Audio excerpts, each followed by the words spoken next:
रावलपिंडी में सराफ की दुकान से 12 करोड़ रुपए मालियत के जेवरात और नकदी चोरी करने की वारदात जाली निकली। मसरूका सामान दुकान की छत से बरामद कर लिया गया। पुलिस ने दुकान मालिक के बेटों को शामिल तफ्तीश कर लिया।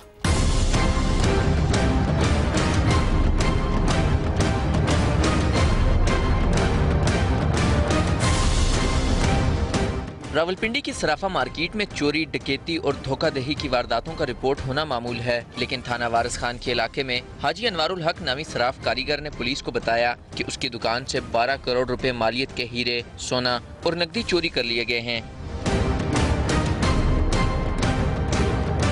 3 मंजिला इमारत में वाक़ दुकान पर 12 करोड़ रुपए के जेवरात ने कई शकूक को जन्म दिया। इमारत की खस्ता हाली, सिक्योरिटी का नाकिस इंतजाम और भारी जेवरात में से बेशतर लोगों की अमानतों ने पुलिस को भी कई पहलुओं पर तफ्तीश के लिए मजबूर कर दिया। ये हमारे पास सबकी अमानतें आती हैं, जूलर्स हमें सब कुछ देते हैं, हम उनको बना के देते हैं। मेरे दादा यहाँ पे काम करते थे, फिर मेरे वालिद साहब ने किया, अब मैं कर रहा हूँ।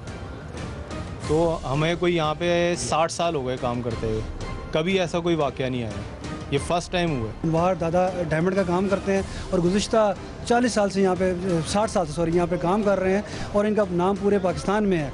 और ये जो वारदात हुई है ये एक अपने इंतहाई दर्जे की जो सी है, ये हमारे साथ ज़्यादती हुई है। तकरीबन करोड़ों रुपए का, अप्रॉक्सीमेटली 10 से 12 करोड़ रुपए का ये नुकसान हुआ है यहाँ पर। और इससे पहले भी 10 से 12 वारदातें हो चुकी हैं, इंतज़ामिया के नॉलेज में है, इसके FIR पर्चे सारे नाराज हुए हुए हैं। आज तक हमारे चोर डकैत नहीं पकड़े गए। पुलिस ने सराफा मार्केट समेत शहर के मुख्तलिफ इलाकों से 35 लोगों को हिरासत में लेकर तफ्तीश शुरू की, लेकिन कोई खातिरख्वाह कामयाबी हासिल नहीं हो सकी। जो तरीके वारदात है उससे तो लगता ऐसे है जैसे कि कोई न कोई भेदी घर का या कोई पुराना मुलाजिम जो है वो मुलविस है, क्योंकि उसे ही पता हो सकता था कि ये चीज़ें स्पेसिफिक चीज़ें काटी गई हैं। तो 2 ब्रीफ केस हैं, एक काटा गया एक नहीं काटा गया, उसको कैसे पता कि इसके अंदर रखी गई हैं इसके अंदर नहीं रखी गई। और दूसरा जो है ना, अमाउंट जो क्लेम की जा रही है वो बड़ी अनरिस्टिक है कि जो अगर आप देखें, आपने देखा बैंक्स पे भी वारदातें होती हैं, तो बैंक्स में भी 30 लाख का नुकसान, 40 लाख का, 50 लाख का कैश, वो ये क्लेम करते हैं कि जी हमारा 1.25 करोड़ का कैश वहाँ पड़ा होता है। तो हाउ कुड इट बी कि जी इस जगह पे उन्होंने 1.25 करोड़ रुपए एक रकम है। बुध के रोज हैरत अंगेज तौर पर दुकान मालिक के बेटे अम्मार को एक नंबर से कॉल मौसूल हुई, जिसमें कहा गया कि चोरी किया गया सामान दुकान की छत पर रख दिया गया है, जिसमें मसरूका सामान का 50% से ज्यादा सामान शामिल है। उस कॉल पे उसने ये कहा कि जी मैं आपसे माफ़ी मांगता हूँ और मैं ये सामान आपकी छत के ऊपर रख कर जा रहा हूँ, मुझे माफ़ कर देना। आधे पौने घंटे के अंदर ये लोग, पुलिस वहाँ पर पहुँच गई थी, तो हमने अपनी मौजूदगी में वो थैला खोला और उसके अंदर तकरीबन 50% या 55% सामान होगा उसके अंदर मौजूद था, लेकिन उसके अंदर कैश नहीं थी, कैश गायब थी। और खालिस जो सोना है 24 कैरेट का वो नहीं है उसके अंदर, जो 2 किलो सोना लिखवाया गया था 2000 ग्राम वो नहीं है। और तकरीबन सोने के कुछ सेट जो उनके ज़ाती थे, जो तलाई जेवरात हैं, वो उसके अंदर नहीं थे। उसमें कैश 1.5 करोड़ जो उन्होंने लिखवाई थी उसमें कैश बिल्कुल नहीं थी। पुलिस ने 6 घंटे तक दुकान मालिक के बेटों से तफ्तीश की, ताहम वो सामान की बरामदगी के हवाले से खातिरख्वाह जवाब नहीं दे सके। पुलिस हुकाम का कहना है कि सामान बरामदगी के बावजूद नकबजनी की इस वारदात का हल नहीं निकाला जा सका। रिकवरी हुई है, रिकवरी के जो उसकी इन्वेंट्रीज वगैरह भी हमने बना रहे हैं, उनके हमारे साथ रब्ते हैं, उनके यूनियन वालों के भी हैं। 3-4 घंटे उन चीज़ों का वज़न करना, उन चीज़ों का जो है गिनती करनी, बड़ी नाजुक चीज़ें, बड़ी कीमती चीज़ें, तो वो उसमें किसी बंदे में भी कोई इल्ज़ाम लग सकता है। कोई चीज़, किसी भी चीज़ हम नहीं चाहते कि कोई नेगेटिव चीज़ किसी भी जगह पे आए, तो इसलिए उनकी यूनियन की मौजूदगी में, उनकी कम्युनिटी की मौजूदगी में वो तमाम चीज़ें जो है ना वो उनको हिफाजत में लिया गया है, जो भी हुई है रिकवर। लेकिन मैं ये बातें ये अधूरी हैं, मैं आपसे करना नहीं चाहता था। पुलिस हुकाम का कहना है कि फ़ोन करके चोरी का सामान वापस करने वाले चोर ने नकबजनी की इस वारदात को मजीद पेचीदा बना दिया है। ताहम अब इस वारदात का हल ज़्यादा दूर नहीं। कैमरा टीम के साथ आमिर सईद अब्बासी, समा, रावलपिंडी।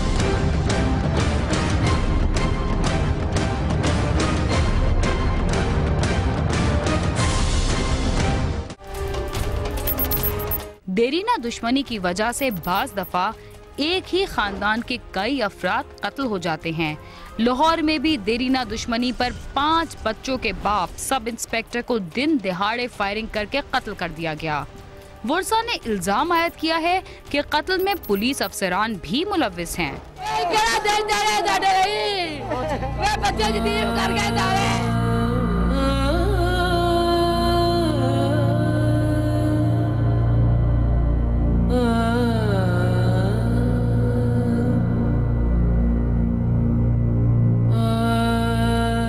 थाना सर्वे रोड में तैनात सब इंस्पेक्टर नवीद भट्टी घर से दफ्तर के लिए निकला, लेकिन उसे क्या पता था कि आज उस घर में ये उसका आखिरी दिन होगा। अभी वो घर से कुछ दूर ही पहुंचा था कि बदामी बाग थाने से कुछ फासले पर घात लगाए अफराद ने उस पर अंधाधुंध फायरिंग कर दी, जिससे वो मौके पर ही हलाक हो गया और मुल्जमान फायरिंग करते हुए मौके से फरार होने में कामयाब हो गए। इत्तला मिलने पर मकतूल सब इंस्पेक्टर के घर में कोहराम बर्पा हो गया। वर्सा ने इल्जाम आयद किया है कि कत्ल की वारदात में पुलिस के 2 अफसर भी शामिल हैं और इससे कबल इनके 2 भाइयों को भी मुल्जमान कत्ल कर चुके हैं, लेकिन पुलिस ने ताहाल कोई मुल्जिम गिरफ्तार नहीं किया। मकतूल के भाई का कहना है कि उनकी दुश्मनी मेरे साथ थी, लेकिन जालिमों ने मेरे 3 भाइयों को एक एक करके मुझसे छीन लिया। इसके बावजूद कोई हमारी बात सुनने को तैयार नहीं।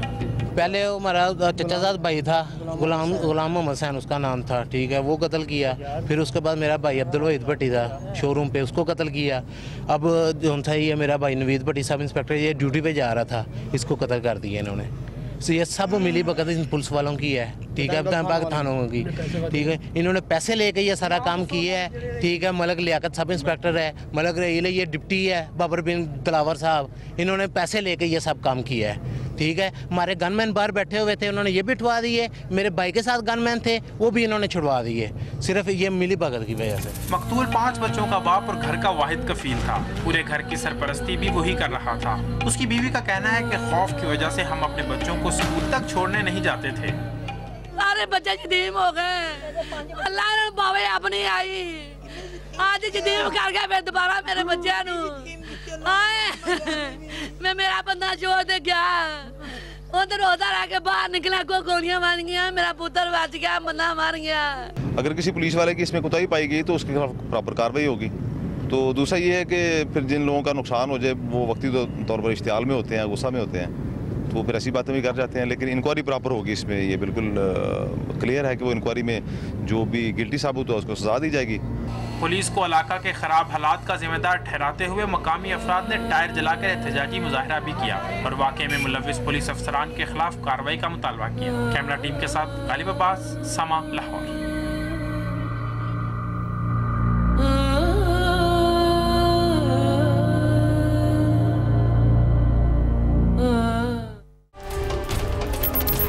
इस्लामाबाद की पुलिस ने 70 लाख रुपए तावान के लिए अगवा किए जाने वाले ताजिर को बाहिफाजत बाजियाब करा के 3 अगवाकारों को गिरफ्तार कर लिया, जबकि तावान के लिए अदा किए गए 20 लाख रुपए भी बरामद कर लिए गए।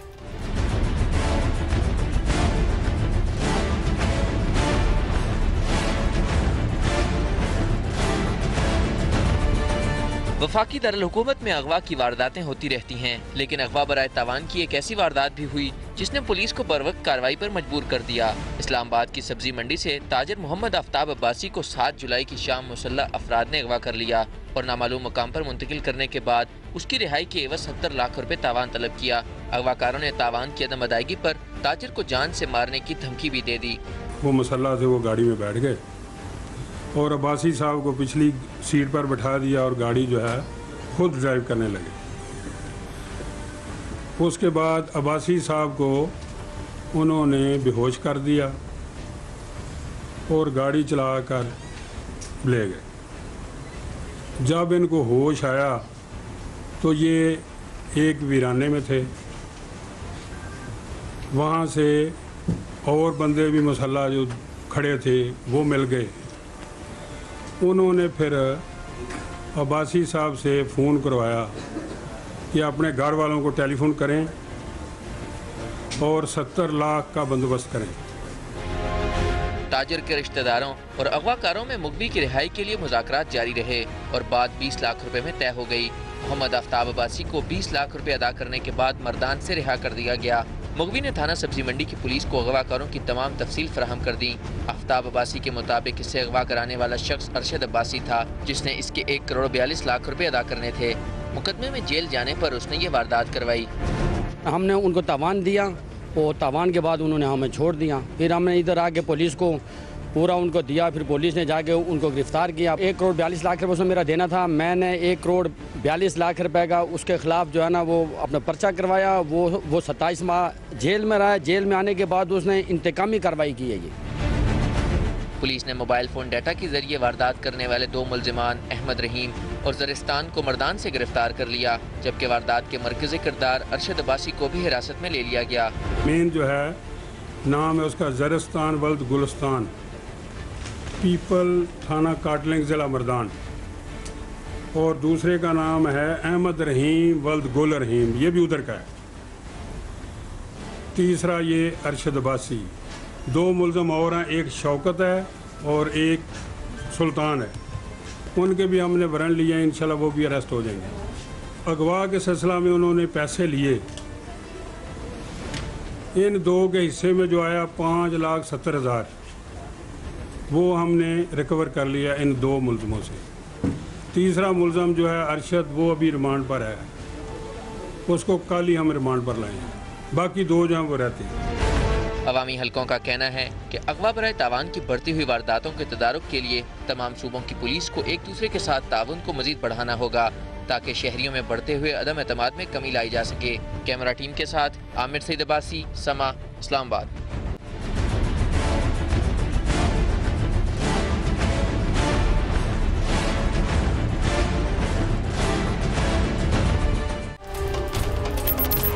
मकतूलीन के लवाहिकीन को इंसाफ के लिए पहले थानों और फिर कचहरियों के चक्कर लगाने पड़ते हैं और बाज़ औक़ात वो इंसाफ का इंतज़ार करते करते मायूस हो जाते हैं। ऐसे में कुछ लोग कानून को हाथ में लेने से भी नहीं हिचकिचाते। लाहौर में कत्ल के मुकदमे में नामजद मुलजिम के जमानत पर रिहा हो जाने के बाद एक नौजवान ने सेशंस कोर्ट के गेट पर फायरिंग करके रिहा होने वाले कातिल को हलाक कर दिया।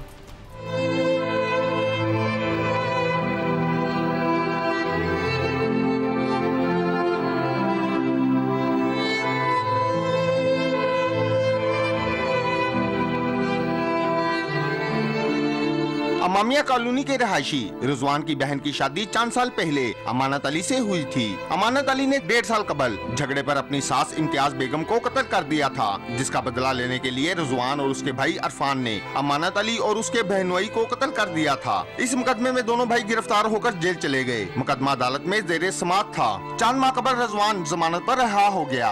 हफ्ते के रोज 9 बजे वो पेशी पर सेशन कोर्ट आया, जहाँ अदालत में पेश होने के बाद वो वापस जाने के लिए निकला और जैसे ही सेशन कोर्ट के गेट पर पहुंचा तो फयाज और उसके मामूजाद लुकमान वहां खड़े थे, जिन्होंने रिजवान को पहले तशद्दुद का निशाना बनाया और फिर उस पर फायरिंग कर दी, जिससे वो शदीद जख्मी हो गया और मौका पर ही दम तोड़ गया। फायरिंग से सेशन कोर्ट में भगदड़ मच गई। मुलजिमों ने वहां से फरार होने की कोशिश की तो राहगीरों ने फयाज को पकड़ लिया, जबकि लुकमान निकल जाने में कामयाब हो गया। इतला मिलते ही पुलिस की भारी नफरी मौके पर पहुँच गयी। मुलजिम फयाज का कहना है कि रिजवान ने उसके बाप और मामू को कत्ल किया था, जिसका वो बदला लेने आए थे। ऐनी शाहिदीन के मुताबिक मकतूल और कातिल पार्किंग एरिया से लड़ते हुए सेशन कोर्ट गेट के सामने आए और फयाज ने फायरिंग करके रिजवान को हलाक कर दिया। ये जो जिसको गोली लगी है वो मौके पे थोड़ा सा सांस था तो अस्पताल जाते हुए जो है वो दम तोड़ गया। लाहौर बार के सदर शहजाद हसन शेख के मुताबिक अदालतों में सिक्योरिटी इंतजामात फूल प्रूफ नहीं और अदालतों में ऐसे वाक़यात की जिम्मेदार जुडिशल पॉलिसी भी है। अदालतों पे जो इंसाफ का एक तस्वर है कि वहाँ से मुझे इंसाफ मिलेगा और लोगों को ये यकीन होना चाहिए कि मुझे वहाँ से इंसाफ मिलेगा। अदालतों में मुखालफिन के हाथों किसी मुलजम के कत्ल का ये पहला वाक़या नहीं। हर बार पुलिस सिक्योरिटी के फुल प्रूफ इंतजामात करने का दावा करती है, मगर फिर कोई कत्ल तमाम तर इंतजामात की कलई खोल देता है। वकला और शहरियों ने हुकूमत से मुतालबा किया है कि अदालतों में सिक्योरिटी के फुल प्रूफ इंतजामात किए जाएं। कैमरामैन इशफाक अब्बासी के साथ आमिर शहजाद, समा, लाहौर।